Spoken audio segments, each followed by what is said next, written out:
Friends, welcome to AP study G K आज की इस वीडियो में लेकर आए हैं हम एसएसटी के महत्वपूर्ण प्रश्न है जो हर बार एग्जाम में पूछा जाता है। आइए देखते हैं। पहला प्रश्न है, हड़प्पा सभ्यता में विशाल स्नानागार किस नगर में मिला है? इसका राइट आंसर हो जाएगा मोहनजोदड़ो में। किसमें? मोहनजोदड़ो में। अगला प्रश्न है, वैदिक काल में सभा और समिति किससे संबंधित संस्थाएं थी?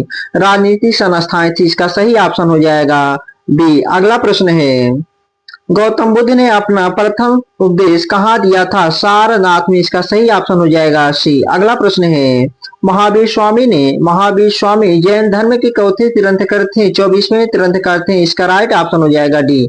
अगला प्रश्न है, मौर्य साम्राज्य की स्थापना किसने की थी? चंद्रगुप्त मौर्य। इसका राइट ऑप्शन हो जाएगा बी। अगला प्रश्न है, अशोक ने कलिंग युद्ध के बाद किस नीति को अपनाने पर विशेष बल दिया था? धम्म पर। इसका राइट ऑप्शन हो जाएगा बी। अगला प्रश्न है, प्रयाग प्रशस्ति किस शासक की उपलब्धियों का वर्णन करती है?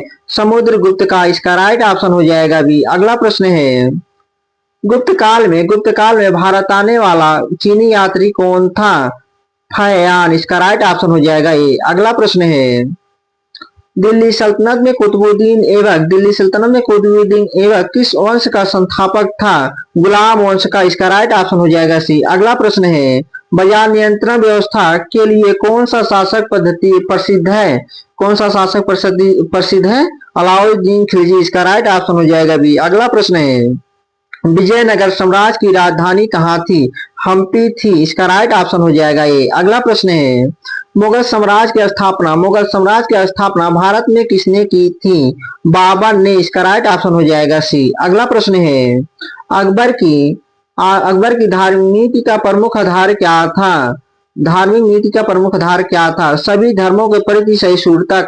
इसका राइट ऑप्शन हो जाएगा बी। अगला प्रश्न है, आईने अकबरी के लेखक कौन थे? अबुल फजल। इसका राइट ऑप्शन हो जाएगा ए। अगला प्रश्न है, मराठा साम्राज्य के संस्थापक के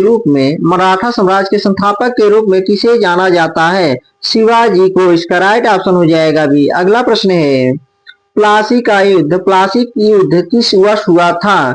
1757 में। इसका राइट ऑप्शन हो जाएगा ए। अगला प्रश्न है, अस्थाई बंदोबस्त किसने लागू किया था? लॉर्ड कॉर्नवालिस ने। इसका सही ऑप्शन हो जाएगा बी। अगला प्रश्न है, 1857 के विद्रोह के तत्कालिक कारण क्या था? चर्बी लगे कस्तूस का। इसका राइट ऑप्शन हो जाएगा सी। अगला प्रश्न है, भारतीय राष्ट्रीय कांग्रेस की स्थापना किस वर्ष हुई थी? 1885 में। इसका राइट ऑप्शन हो जाएगा ए। अगला प्रश्न है, भारत छोड़ो आंदोलन किस वर्ष प्रारंभ हुआ था? 1942 में। इसका राइट ऑप्शन हो जाएगा डी। अगला प्रश्न है, पृथ्वी का एक प्राकृतिक उपग्रह कौन है? इसका राइट ऑप्शन हो जाएगा बी। चंद्रमा। अगला प्रश्न है, पृथ्वी अपने अक्ष पर एक चक्कर लगभग कितने समय में पूरा करती है? 24 घंटे में। इसका राइट ऑप्शन हो जाएगा बी। अगला प्रश्न है, भूमध्य रेखा पृथ्वी की किन दो भागों में बांटती है?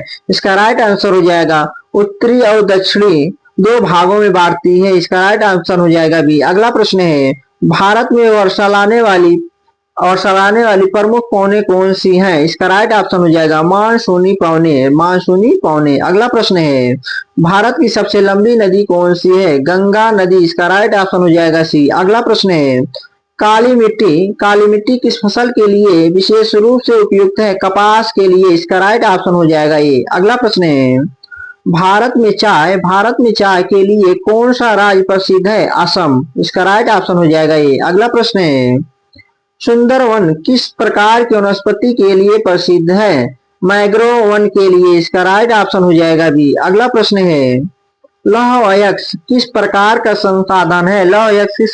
संसाधन है? खनिज संसाधन है। इसका राइट ऑप्शन हो जाएगा बी। अगला प्रश्न है, निम्नलिखित में से कौन सा नवीकरणीय संसाधन है?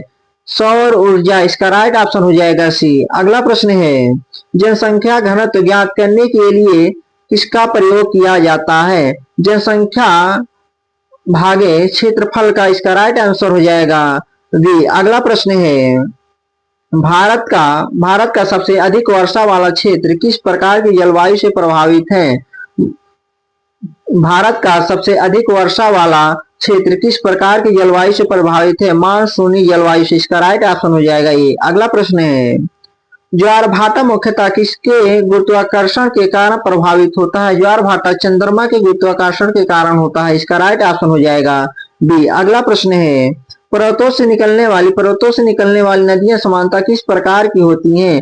12 मासी होती हैं। इसका राइट आंसर हो जाएगा बी। अगला प्रश्न है, मानचित्र में दिशाएं ज्ञात करने के लिए सामान्यतः किसका प्रयोग किया जाता है? दिशा सूचक का। इसका राइट ऑप्शन हो जाएगा सी। अगला प्रश्न है, भारत का सर्वोच्च कानून कौन सा है? भारत का सर्वोच्च कानून भारतीय संविधान है। इसका राइट ऑप्शन हो जाएगा बी। अगला प्रश्न है, भारतीय संविधान में मौलिक अधिकार किस भाग में दिए गए हैं? भाग 3 में। इसका सही ऑप्शन हो जाएगा सी। अगला प्रश्न है, भारत में मतदान की न्यूनतम आयु कितनी है? 18 वर्ष। इसका राइट ऑप्शन हो जाएगा बी। अगला प्रश्न है, लोकसभा के सदस्यों का चुनाव कौन करता है? जनता। इसका राइट ऑप्शन हो जाएगा बी। अगला प्रश्न है, भारत में राज्यसभा को किस नाम से भी जाना जाता है? भारत में राज्यसभा को किस नाम से भी जाना जाता है?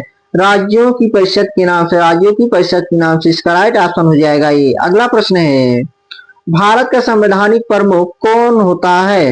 राष्ट्रपति। इसका राइट ऑप्शन हो जाएगा बी। अगला प्रश्न है, भारत में वास्तविक कार्यपालिका का प्रमुख कौन होता है? प्रधानमंत्री। इसका राइट ऑप्शन हो जाएगा बी। अगला प्रश्न है, ग्राम स्तर पर स्थानीय स्वशासन की संस्था कौन सी है? इसका राइट आंसर हो जाएगा बी। ग्राम पंचायत। अगला प्रश्न है, भारतीय संविधान का अनुच्छेद 14 किससे संबंधित है? समानता के अधिकार से। इसका सही ऑप्शन हो जाएगा बी। अगला प्रश्न है, अस्पृश्यता का अंत किस अनुच्छेद द्वारा किया गया है?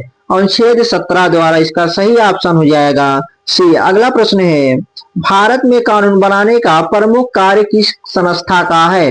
विधायिका का। इसका राइट ऑप्शन हो जाएगा बी। अगला प्रश्न है, भारत की सर्वोच्च न्यायिक संस्था कौन सी है? सर्वोच्च न्यायालय। इसका सही ऑप्शन हो जाएगा सी। अगला प्रश्न है, लोकतंत्र में अंतिम सत्ता किसके पास मानी जाती है?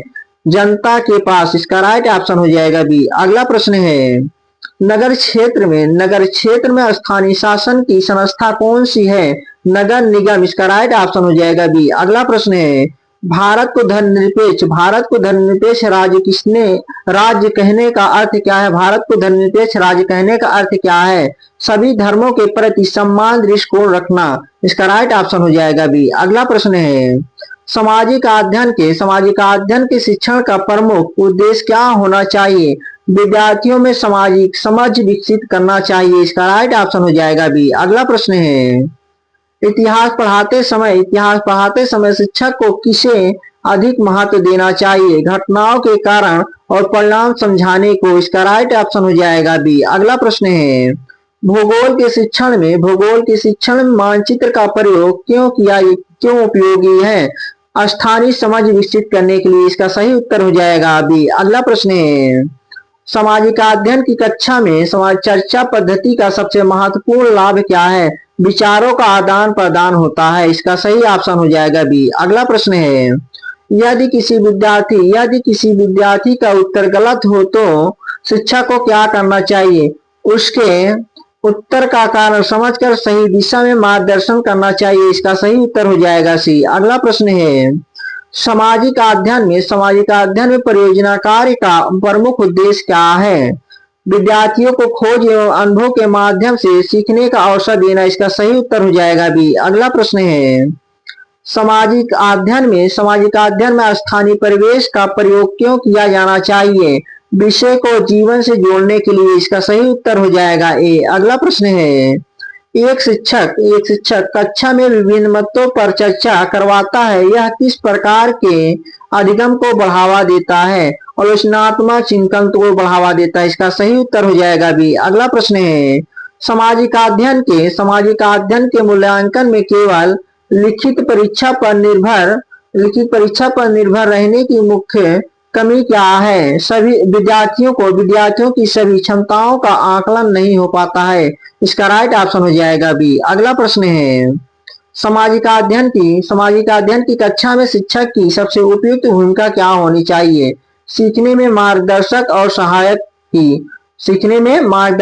सहायक की होना चाहिए। इसका राइट ऑप्शन हो जाएगा सी। थैंक यू फ्रेंड, वीडियो अच्छी लगे चैनल सब्सक्राइब और लाइक करें। जय हिंद दोस्तों।